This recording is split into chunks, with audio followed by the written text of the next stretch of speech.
deception, honor, and betrayal. The game begins anew when the epic series Game of Thrones returns. Just one part of your free preview of HBO Max. You'll experience all the must-see originals and the biggest Hollywood movies you won't want to miss. Watch it all anytime. There's nothing else like it. Don't miss a free preview of HBO Max Friday, March 29th until Monday, April 1st. Sign up for HBO and Max and get your first month free. Call 601-8992 or visit cablebahamas.com to subscribe today. The murder count climbs by 3 overnight. We are following some significant leads right now. The immigration minister sends a strong message to Baha Mar following recent work permit comments. And that's going to be a tough sell to this minister anyway. Inagua residents want to see economic growth plus last-minute Carifta preparations. The facilities are ready.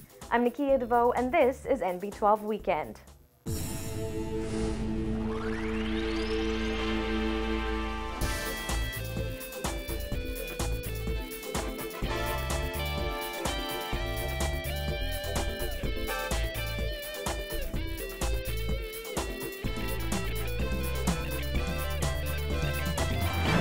Good evening, everyone. Thanks for joining us this Sunday for NB12 Weekend. In the past 24 hours, the murder count jumped from 21 to 24 following 2 separate incidents. Police are investigating a double homicide that occurred on Price Street in Nassau Village last night.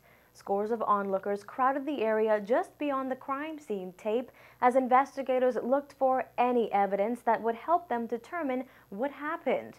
Head of the Central Detective Unit, Superintendent Paul Roll, said the 2 men were shot around 9 p.m. The incident happened just feet away from an urban renewal office. Officers responded to the scene where they met 2 males suffering from apparent gunshot wounds to about the body. Both of the men at the time were still alive. We summoned EMS. By the time EMS arrived, they had pronounced them dead. They were in critical condition at the time. As much as we know is that they were standing in the front of a wall, and persons came by, accosted them, and shot several shots in their direction. Both men ran in 2 different directions where they collapsed. We're told one of the victims appears to be in his late 20s or early 30s. As for the other victim, Roll said they could not tell. He said residents claimed they didn't see anything, and police believe the crime scene was tampered with. Now, Roll is asking members of the community to come forward with information. One shooter or more than one? We don't know. Okay. The victims live through it? One we know is a resident of this corner. We're not certain on the other. We don't know yet who he is. Could you say if this was an automatic weapon that was used or a handgun? Do you know how many shots maybe were fired? Or we don't know. How many times the victims were hit?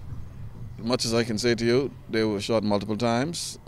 We have not found any fired cartridges. We met when officers arrived on the scene. Like I said, there were about 200 persons on the scene, rummaging through the scene.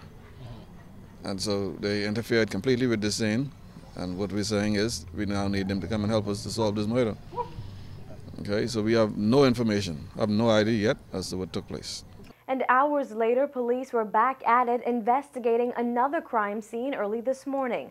Officers from the fire department responded to a vehicle fire at Lily of the Valley corner around 6:25 a.m. Superintendent Roll said after firefighters extinguished the flaming SUV, they discovered a man's burnt body in the driver's seat. The body was burnt beyond recognition, and police will have to wait on the results of an autopsy to determine exactly how the man died and who he is. But Roll says there is a possibility he was shot, and police have classified this incident as a homicide.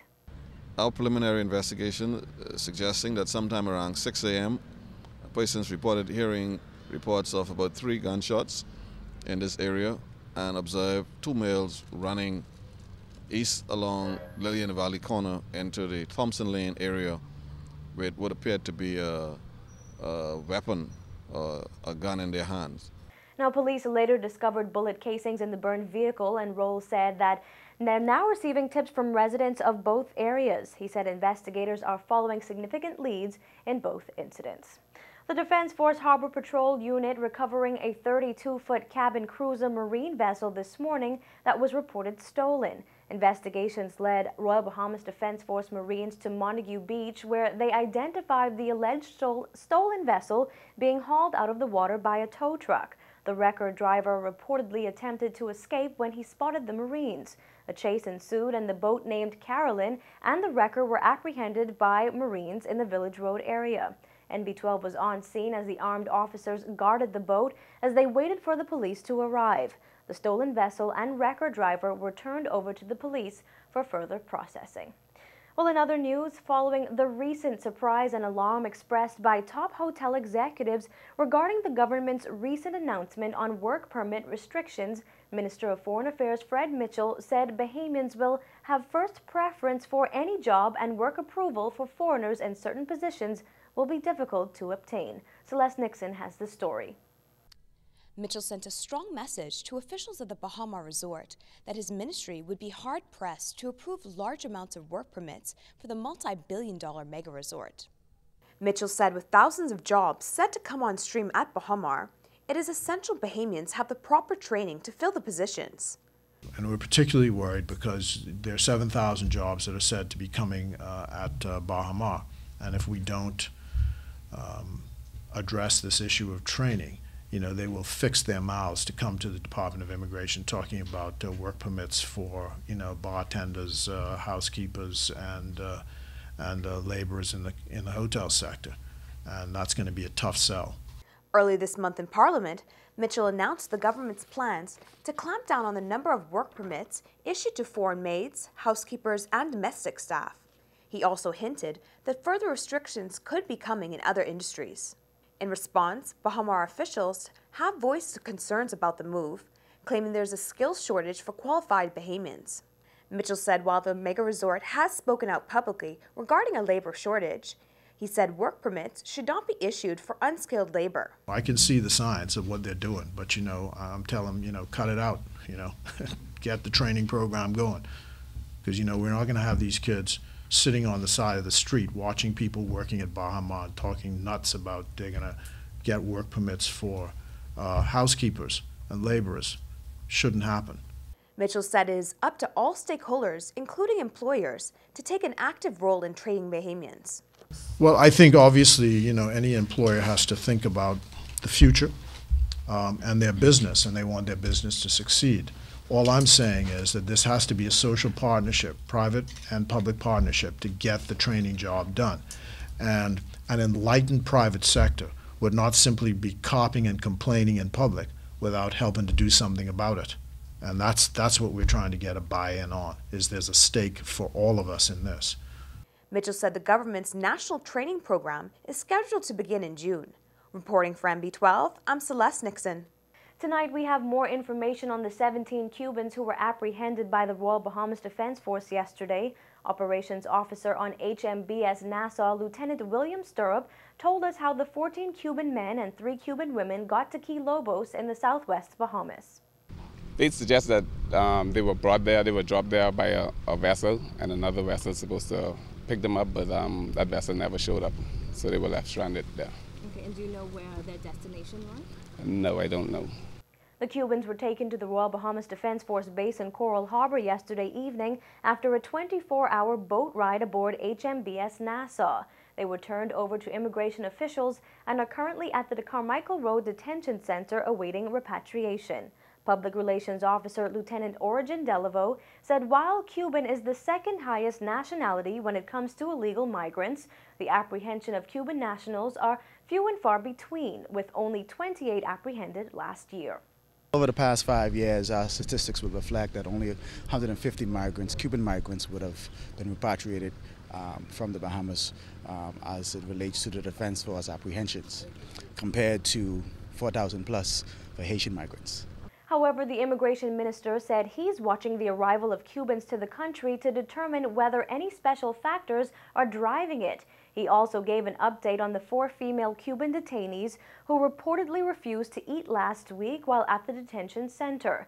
Mitchell said they only refused to eat food prepared by the staff, and to categorize their actions as a hunger strike is misleading.